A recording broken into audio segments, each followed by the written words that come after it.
नहीं, I have served 5 years in Honda and तो वो लोग जो अभी वेट करना चाहते हैं होंडा के न्यू एज प्रोडक्ट्स को लेके 7 उसमें से एसयूवीज हैं, तो थोड़ा काउंट भी करें कि 7 एसयूवीज वो कौन सी क्या हो सकती हैं। होंडा के पास इतना माल है। तो वो अभी सीधे शब्दों में आपको बताऊं, होंडा ने सबके सपने चूर चूर किए। होंडा ने 10 कार्स लॉन्च करने को कह दिया है रिसेंटली, वो भी 2030 तक। लेकिन उन्होंने कहा कि वो इंडिया में लॉन्च करेंगे इन्हें, क्योंकि इस हिसाब से तो हर साल 2 गाड़ियां बनी। कहीं ये 10 गाड़ियों में से कुछ फेसलिफ्ट या कुछ एडिशन, जैसे उन्होंने अभी एडीवी एडवेंचर एडिशन लॉन्च किया एलिवेट का, ये तो नहीं है, या कंप्लीटली नए प्रोडक्ट्स आने वाले हैं। आज इसी के ऊपर जो है वो हम डिटेल में बात करने वाले हैं। सो वो लोग जो एक्चुअली होंडा के लिए इंटरेस्टेड हैं अभी भी, तो उनके लिए तो ये पॉडकास्ट डेफिनेटली होने वाला है। बिल्कुल। आज हमारे साथ है विवेक सैनी, जो होंडा को बखूबी जानते हैं, और इसलिए डिस्कस करेंगे हमारे साथ ये कि यार ये पूरी न्यूज़ का असली सच निकला क्या है, तो पूरी समझा है और इसके बाद डिस्कस करेंगे। So hello friends, welcome to the car guide. मेरा नाम है ऋषभ और इनका नाम है विवेक सैनी, जो कि हम डिस्कस करेंगे कि होंडा की ये 10 गाड़ियां एक्चुअल में कौन सी हैं। और कंपनी तो ये भी कहीं ना कहीं कह रही है, ये न्यूज़ आर्टिकल्स कह रहे हैं कि 7 उसमें से एसयूवीज हैं, तो थोड़ा काउंट भी करें कि 7 एसयूवीज वो कौन सी क्या हो सकती हैं। होंडा के पास इतना माल है। सबसे पहले अनाउंसमेंट को समझते हैं। उन्होंने कहा है कि 10 गाड़ियां टोटल, जिसमें से 7 एसयूवीज हैं, यानी कि 3 नॉन एसयूवीज हैं। वो अब हैचबैक, सेडान्स कोई भी हो सकती हैं। ये न्यूज़ आर्टिकल कहता है, क्योंकि अगर आप स्पेसिफिकली इनकी प्रेस रिलीज देखते हैं, जो कि hondacarindia.com पे अवेलेबल भी है, उसमें इस तरीके का कुछ मेंशन है ही नहीं कि 10 गाड़ियां, कुछ नहीं लिखा। प्रेस रिलीज में ये भी मेंशन नहीं है कि इंडिया में कोई लॉन्च होगी नहीं होगी। जो उसमें मेंशन है वो भी आपको बताएंगे। और ऐसा तो बिल्कुल भी नहीं है कि 7 एसयूवीज हैं। लेकिन ऐसी न्यूज़ आई क्यों? फिर विवेक से पूछते हैं। देखो, न्यूज़ इसलिए आई क्योंकि वहाँ पर जो टोक्यो मोटर शो हो रहा था, वहाँ पे इंटरनेशनल मीडिया भी प्रेजेंट थी। तो इंडिया के जो सेलेक्टिव लोग थे वो वहाँ पे प्रेजेंट थे। तो वो इंडिया बाउंड प्रेस कॉन्फ्रेंस नहीं थी, वो ग्लोबल बाउंड प्रेस कॉन्फ्रेंस थी। दैट मीन्स कि होंडा ने ये बताया था कि हम 10 गाड़ियाँ 2030 तक लेके आएंगे। अगर आप उनमें से जो पहली गाड़ी उनकी लॉन्च होगी वो 2027 में लॉन्च होगी। हाँ। तो टेक्निकली अगर आप देखो तो 4 ही साल उनके पास में बचेंगे, 27, 28, 29 और 30। इसमें से अगर आप 4 साल में देखो तो टेक्निकली अगर हम मैथमेटिक्स देखें तो 2.5 गाड़ियां जो है वो हर साल वो लॉन्च करेंगे। That is not possible, specially for Honda. Specially for Honda, क्योंकि जो पिछले 2 या 3 साल से, हम 2 साल हो गए एलिवेट को लॉन्च हुए, उसके बाद में उनके पास में कोई गाड़ी ही नहीं है। हमने उसका हाइब्रिड वर्जन भी नहीं देखा। और मुझे आज भी याद है जब हमने पूछा था और एलिवेट जो है वो अनवील हुई थी, उस दौरान भी हमने पूछा था कि यार इसका अभी तक हाइब्रिड आना, हम लोग हाइब्रिड एक्सपेक्ट कर रहे थे। और होंडा अपनी हाइब्रिड में इतनी जानी जाती है, तो एक्सपेक्ट तो था ही कि एलिवेट में भी हाइब्रिड आए। हाँ, एक्सपेक्टेड था, क्योंकि उनके पास में ऑलरेडी वो टेक्नोलॉजी थी और प्रूव किया हुआ था उन्होंने सिटी के साथ में। तो हाइब्रिड तो आए नहीं। उसके साथ में उनका जवाब ये था कि हम लोग एलिवेट के ऊपर बेस्ड एक एसयूवी लेके आएंगे जो इलेक्ट्रिक एसयूवी होगी। हाँ, और इस प्लान के अकॉर्डिंगली लग रहा है कि उसको तो कंप्लीटली कैंसिल आउट ही कर दिया गया है, क्योंकि जो अल्फा 0 सीरीज जो उन्होंने वहां दिखाई है, 0 सीरीज है और उसमें से अल्फा एसयूवी है, वो टेक्निकली एलिवेट की शेप वगैरह की तो जरूर होगी, लेकिन वो एलिवेट ईवी बिल्कुल भी नहीं है। That is completely a new product है। लेकिन एक चीज और है, होंडा ने वहां पे ये बताया कि हम कंपोनेंट्स डेफिनेटली यूज करने वाले हैं। एलिवेट तो हो सकता है कि आपको वो स्टीयरिंग व्हील वैसा ही नजर आए, कुछ सीट्स वैसी ही नजर आए, वो फैब्रिक नजर आए, वो मैं कहूँ कि इंफोटेनमेंट सिस्टम एक जैसा लगे, तो वो टेलीमैटिक्स का कॉम्पोजिशन हो सकता है, या वो टेक्नोलॉजी भी जो है वो शेयर कर सकती है एलिवेट के साथ साथ उस नए प्रोडक्ट में। तो ये जो अल्फा न्यू सीरीज है, इसके लिए एक्साइटमेंट तो बनी हुई है, क्योंकि ये जितनी भी नई टेक्नोलॉजी आने वाली है होंडा की तरफ से, हम कुछ एक्स्ट्रा देखना चाहते हैं उसके अंदर। हम कुछ ऐसा देखना चाहते हैं जो मार्केट के अंदर नहीं आया है। एंड स्पेशली क्योंकि ये ईवी है, तो कुछ ऐसा फैक्टर देखना चाहेंगे, या तो रेंज कुछ ऐसी मिल जाए, या कुछ प्राइस बेनिफिट इंडियन मार्केट्स को मिले, या ग्लोबल मार्केट को मिले फॉर दैट मैटर। तो स्टार्ट करते हैं दोस्तों। हमारे क्योंकि हमने ये कंक्लूड तो ऑलमोस्ट कर दिया है कि ये 10 गाड़ियां आना थोड़ा प्रैक्टिकली पॉसिबल नहीं है, but even if we consider कि ये 10 गाड़ियां इंडिया में आती हैं, तो क्या सेंस बनाता है। चलो इस लिस्ट को जानते हैं कि कौन कौन सी गाड़ियां इंडिया में आ सकती हैं। बिल्कुल विवेक, अब मुझे लगता है कि फटाफट हमें गाड़ियों के ऊपर शिफ्ट होना चाहिए। और अल्फा 0 सीरीज पे हम इतना ज्यादा एसयूवी है उस पर इतना फोकस इसलिए करें क्योंकि प्रेस रिलीज में एक वही गाड़ी है जिसके बारे में थोड़ी इन्फॉर्मेशन है।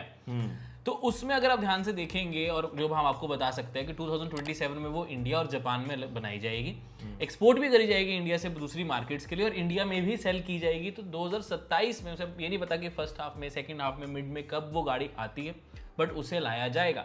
लेकिन इंटरेस्टिंगली जो उसके सेल्स हैं वो CATL से लिए जाएंगे, असेंबल इंडोनेशिया में होंगे और वो पूरी बैटरी जो इंडोनेशिया में बनी है उसे बना बनाया इंडिया में लाया जाएगा।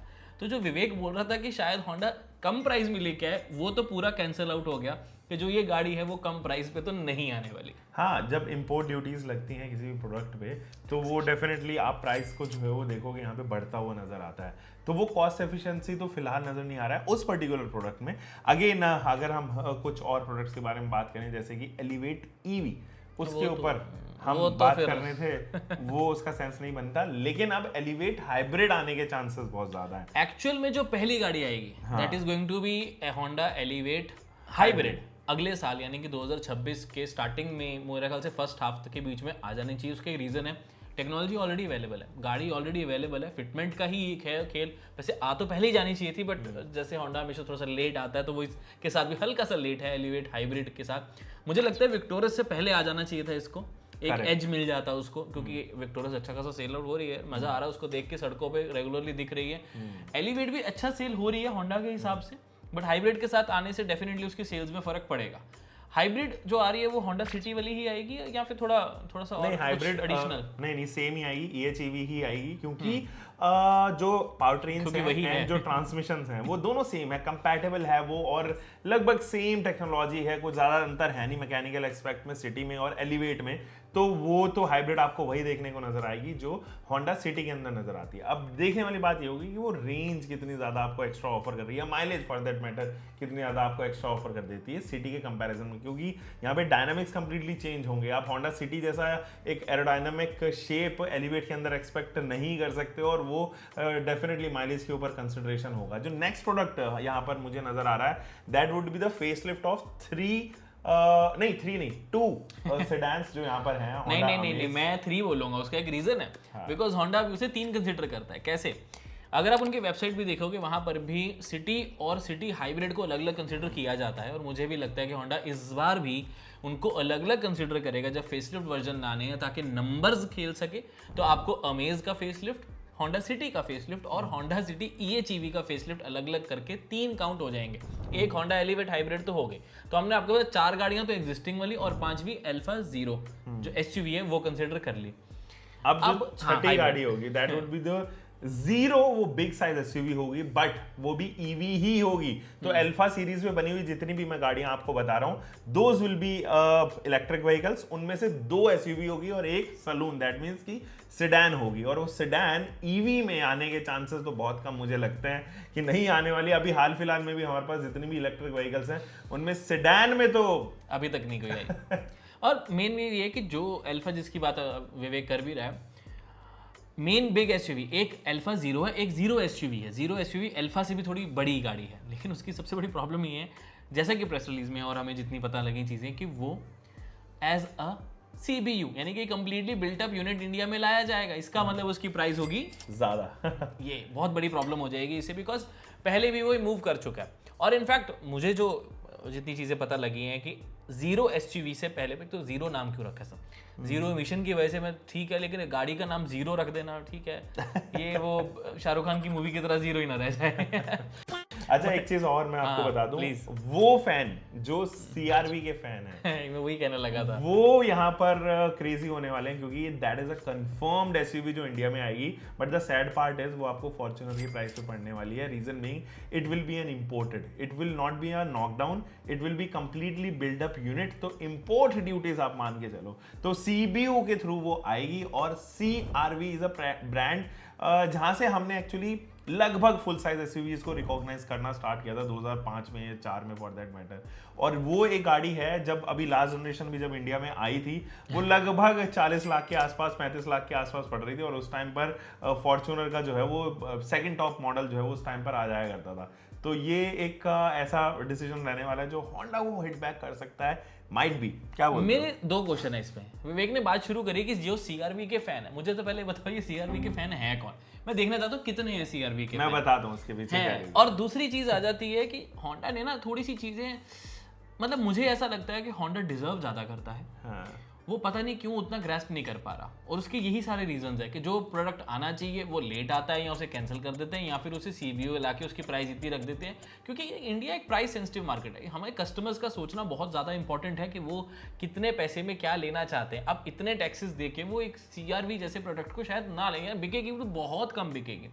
हमारी 2-3 बार बात इस बारे में हुई है कि इंटरनेशनल प्रोडक्ट्स आपके पास और हैं, उन्हें टाइमली लाया जाए तो बेटर है। अब जो ये नई CRV आई है, वहाँ पर बाहर दिखाई भी गई है, वही इंडिया में आती है, उसी के साथ वो फीचर्स आते हैं, तो प्राइस उसकी फिर भी ज़्यादा लगती, just taxation point of view से।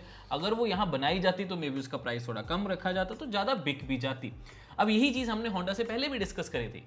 बीइंग हम दोनों ने इंटरनेशनल होंडा बहुत अच्छे से कवर किया हुआ है, उनके चाहे वो WRV हो, CRV हो, BRV हो, ठीक है, सिविक टाइप R जिसको लेके एक रूमर चल रहा था कि शायद इंडिया में वो आएगी, जो कि कंपनी ने क्लियरली बता दिया कि परफॉर्मेंस व्हीकल्स तो हम कोई भी नहीं लेके आ रहे। और इनफैक्ट होंडा की जो HRV आती है और EN1 जो कि एक्चुअली एक अच्छा इलेक्ट्रिक प्रोडक्ट है, वो इंडिया में नहीं लाया जा रहा। उसकी भी हमने डिटेल वीडियो बनाई, उसको समझा, एक्सपीरियंस किया, रिव्यू किया, विवेक ने भी किया, मैंने भी किया। It's a great product Honda की तरफ से, बट अगेन वो इंडियन मार्केट में नहीं आ रहा। और ये बात हम दोनों ने होंडा की टॉप मैनेजमेंट इंडिया के हैं उनसे भी डिस्कस करी थी कि क्या चल रहा है और कैसे प्लान कर रहे हो, बट अब ये उनके प्लान आपके सामने हैं। अब एक और गाड़ी के बारे में बात करना चाहूँगा कि BRV, जो कि एक एक्सपेक्टेड है कि new latest updated BRV Indian market में लाई जा सकती है, जो कि एक्चुअली थोड़ी प्राइस सेंसिटिव होगी, थोड़े कम प्राइस में आएगी भी, और अर्टिगा, XL6, XL7 इन सब के साथ compete करेगी। तो उसके बारे में विवेक से पूछ लेते हैं भाई, वो भी बता दो। देखो BRV एक बहुत फिनोमिनल प्रोडक्ट था तब जब वो आई थी। वो मोबिलियो का एक्चुअली फेसलिफ्ट वर्जन ही था, एक ये कहो कि रिफ्रेश्ड वर्जन था। और उस टाइम पे 7 सीटर में कोई नहीं आया करती। रेनो की एक गाड़ी स्टेप अवे करके उसका एक वेरिएंट आया था, लॉजिक, हाँ वो आया करती थी उस टाइम पे। तो अर्टिगा का इतना ज़्यादा पेनिट्रेशन था नहीं, नई नया प्रोडक्ट था अर्टिगा, और वो उससे ऊपर ही रखा गया। तो अगर BRV लाते हैं that would be a classical product, और अभी तो बहुत अच्छा लगता है वो जो नई जनरेशन BRV है। बट जैसे मैंने आपको बताया कि इन सब में से कोई भी प्रोडक्ट नहीं आने के चांसेस ज़्यादा हैं, और अगर ये आते हैं, हम एक्सपेक्टेशन के ऊपर अभी तक बात कर रहे थे ऋषभ के साथ में, लेट आएंगे तो बहुत कम चांसेस हैं इन प्रोडक्ट्स के आने के। सेंस नहीं बना रहे हैं एक्चुअली फॉर दैट मैटर, और स्पेशली होंडा के पोर्टफोलियो पे ये बहुत ज़्यादा सूट भी नहीं करेंगे जो प्रोडक्ट्स हमने अभी फिलहाल आपको बताए हैं। तो वो लोग जो अभी वेट करना चाहते हैं होंडा के न्यू एज प्रोडक्ट्स को लेके, मत करो तो वो अभी सीधे शब्दों में आपको बताऊं, होंडा ने सबके सपने चूर चूर किए। टू बी वेरी ऑनेस्ट, मैं इस टोक्यो मोटर शो से काफ़ी ज़्यादा एक्सपेक्ट कर रहा था कि जापान मोबिलिटी शो जो अभी हुआ है, कि यार इसमें कुछ होंडा ना बढ़िया सा अनाउंस करेगी इंडिया को लेके, क्योंकि उन्होंने देखो कोई इन्वेस्टमेंट के बारे में नहीं बताया कि हम कुछ नया इन्वेस्ट करेंगे। उनका एक ही प्लांट है, दूसरे प्लांट के बारे में कोई बात नहीं करी कि हम उसको कुछ एक्सपैंड करें। मतलब हो सकता है वो कर रहे हो, प्लान हो उनका करना, बट उसके बारे में डिस्कस नहीं हुआ। जहाँ पर जितने बाकी ब्रांड्स हैं सब कह रहे हैं हम इतने USD बिलियन डॉलर्स लगा रहे हैं, हम इतने बिलियन डॉलर्स लगा रहे हैं, होंडा उस टाइम पे चुप है। मैं शुरू से कहता आ रहा हूँ कि होंडा आप डिजर्व ज़्यादा करते हो, थोड़ा अग्रेसिवली मार्केट में आओ, मीडिया की सुनो, न्यू एज मीडिया के स्पेशली सुनो, और थोड़ा सा समझो मार्केट को कि क्या चल रहा है। और चलो आसपास प्रोडक्ट्स को और देखो, कौन से प्रोडक्ट्स ऐसे हैं जो इस टाइम पे लीड कर रहे हैं, इनोवेशन लीड कर रही है, new type of products lead कर रहे हैं। वो लीड तो बिल्कुल भी नहीं कर रहे हैं जो एग्जिस्टिंग को बस इंडिया में 2 या 3 साल बाद लॉन्च कर रहे हैं। देखो अगर आप EVs को इंडिया में लेके आ रहे हो, दैट मीन्स कि आप अपने कैफे नॉर्म्स को फुलफिल कर रहे हो। EVs को स्पेशली फॉर समवन जो अभी डिक्लाइनिंग OEM है, उनको बहुत ज़्यादा ध्यान इसलिए नहीं देना चाहिए कि केवल उनको कैफे नॉर्म्स का ध्यान रखना है, बट इसलिए कि उनको भाई अच्छे से एक्सपैंड करना है। अभी भी अगर आप होंडा की प्रेस रिलीज या लॉसेस के या PNN देखोगे तो आपको रियलाइज होगा कि 1500 करोड़ रुपए का लॉस उनको लास्ट ईयर था, और इस साल भी शायद वो कंपनसेट नहीं हो पाएगा। ऑब्वियसली बहुत ज़्यादा होता, 1500 करोड़ रुपए इंडिया की बात कर रहा हूँ। तो ये बस होंडा के सारे प्लान्स। हम जानना चाहते हैं कि आपके क्या ओपिनियन है कि होंडा को कौन सी गाड़ियाँ लानी चाहिए। अब क्योंकि जो हमने लिस्ट अभी तैयार करी इसमें 7 SUVs तो पूरी भी नहीं बैठ रही हैं, और अगर हम सिर्फ SUVs को कंसिडर करने लगे, तो अगर हम एलिवेट हाइब्रिड को काउंट करें तो हमें WRV, CRV, HRV इनको इंक्लूड करना पड़ेगा, तब जाके 7 SUVs होती हैं। तो मैं वेट कर रहा हूँ कि होंडा इंडिया एक्चुअली कोई अनाउंस करे, कोई प्रेस रिलीज हमारे पास आए, मीडिया के पास आए, न्यूज़ में आए, तो पता लगे कि एग्जैक्टली रोड मैप है क्या। क्योंकि या तो मत बताओ लेकिन ऐसे 10 SUVs या सॉरी 10 कार 7 SUVs का ग्लोबल अनाउंसमेंट करके हम इंडियंस को क्यों इधर उधर भटका रहे हो? अच्छे अच्छे प्रोडक्ट्स मार्केट में हैं। रुक के अगर आप होंडा की वेट कर रहे हो तो मैं बोलूँगा थोड़ा रुक जाओ, और या तो होंडा को प्रॉपर अनाउंसमेंट करने दो या फिर जो एग्जिस्टिंग गाड़ियाँ उस पर करो, होंडा की स्पेसिफिकली वेट मत करो। ये मेरा मानना है। इतना अच्छा ब्रांड है, डिजर्व बढ़िया करता, पता नहीं क्यों कर रहा है ये सब। बस थोड़ा सोच बदलने की ज़रूरत है। देखो कुछ एक चीज़ और मैं बोलना चाहता हूँ, जितने भी हेडक्वार्टर ड्रिवन OEMs होते हैं ना, उनके डिसीजन कभी भी उस ओरिजिन में नहीं होते जहाँ पे वो स्टेब्लिश्ड है। फॉर एग्जांपल जितने भी जापानीज हैं तो उनका जो डिसीजन मेकिंग होगा that would be from Japan only. Same is with other OEMs जैसे कि Volkswagen ग्रुप है या फॉर दैट मैटर और OEMs है। तो डिसीजन मेकिंग जब तक आप इंडियंस के हाथ में नहीं डालोगे तब तक वो लेवल का एक्सपेंशन या एक्सपेरिमेंट करने को नहीं नजर आता है। एब्सोल्युटली, बिल्कुल सही बात बोली है विवेक ने। तो अब आपका ओपिनियन हम जानना चाहते हैं, to be very honest, because ultimately customer is the king. हम आपका सोच रहे हैं लेकिन आप क्या सोच रहे हो हम ये जानना चाहते हैं। तो कमेंट करके अपने ओपिनियन जरूर शेयर करें कि होंडा की ये कौन सी गाड़ी का आप इंतजार कर रहे हो, आपके हिसाब से होंडा को क्या करना चाहिए और आप कौन सी होंडा की गाड़ी का वेट कर रहे हो। बाकी इस तरह की डिस्कशन, ड्यूल डिस्कशन कैसी लगी? थोड़ा अपग्रेडेड अपडेटेड पॉडकास्ट स्टाइल था कि आपसे बात करी लेकिन दो लोगों ने अपने ओपिनियन शेयर करे। विवेक, आपको कैसा लगा आज होंडा के ऊपर डिस्कस करके? और होंडा को जब आप इतने अच्छे से जानते हो और उसी के बारे में बात कर रहे हो तो वो कैसा लग रहा है? नहीं, I have served 5 years in Honda and बहुत पीसफुल एटमॉस्फेयर, बहुत अच्छी ऑर्गेनाइजेशन है। और अगर आप वर्क लाइफ बैलेंस चाहते हैं तो फिर वो उसके लिए बहुत अच्छी सॉर्टेड है एकदम। मतलब अगर आप होंडा की गाड़ी लेना चाहते हो तो मत लो, लेकिन अगर होंडा में काम करना चाहते हो तो बिल्कुल कर लो। नहीं, मैं ऐसा नहीं बोल रहा, ऐसा ये बोल रहा है। नहीं, होंडा की गाड़ियाँ मस्त है, एलिवेट भी बहुत अच्छी लगती है। मतलब ट्रू वैल्यू फॉर मनी अगर मैं देखूँ तो होंडा एलिवेट में बहुत अच्छे से कंसिडर करता हूँ उसको। और हाइब्रिड टेक्नोलॉजी तो देखो होंडा की अच्छी है ही, रिलायबल इंजन है, ट्रस्टवर्दी इनका ब्रांड है, ओवरऑल सर्विसिंग में बहुत टॉप का चला जाता है। रिलायबिलिटी के टर्म्स में you only count 2 brands as of now, Toyota and Honda. उनके अलावा कोई और रिलायबिलिटी में एट पार नहीं है। हाँ, तो और मुझे लगता है ना कि होंडा के पास ऑलमोस्ट सब कुछ है, बस प्रोडक्ट्स थोड़े ऊपर नीचे हो रहे हैं। उनके टाइम पे आना स्पेसिफिकली बहुत इंपॉर्टेंट है। अंदर right choice of products Indian market के लिए चूज करना इंपॉर्टेंट हो जाता है। तो वहाँ पर थोड़ा सा अभी लैक रह रहा है। और ये वीडियो बनाने का पर्पस भी यही है, हम होंडा को भी ये बताना चाहते हैं कि you deserve better, you are a great brand. थोड़ा सा और बस कर लो और देखो कहाँ तक सेल्स जाती हैं फिर। चलो, this was everything regarding the Honda 10 cars जो कि शायद इंडिया में आएंगी, जिसमें 7 SUVs होंगी। आपका ओपिनियन इंपॉर्टेंट है, प्लीज कमेंट जरूर करें, सब्सक्राइब करें इंडिया रेव्स और कार गाइड को भी। अगर वीडियो अच्छा लगा, कुछ इसमें ना अच्छा लगा हो तो वो भी कमेंट करके जरूर बता देना। हम मिलते हैं आपसे अगली वीडियो में। Until then, drive safe, take care, love you guys, bye bye.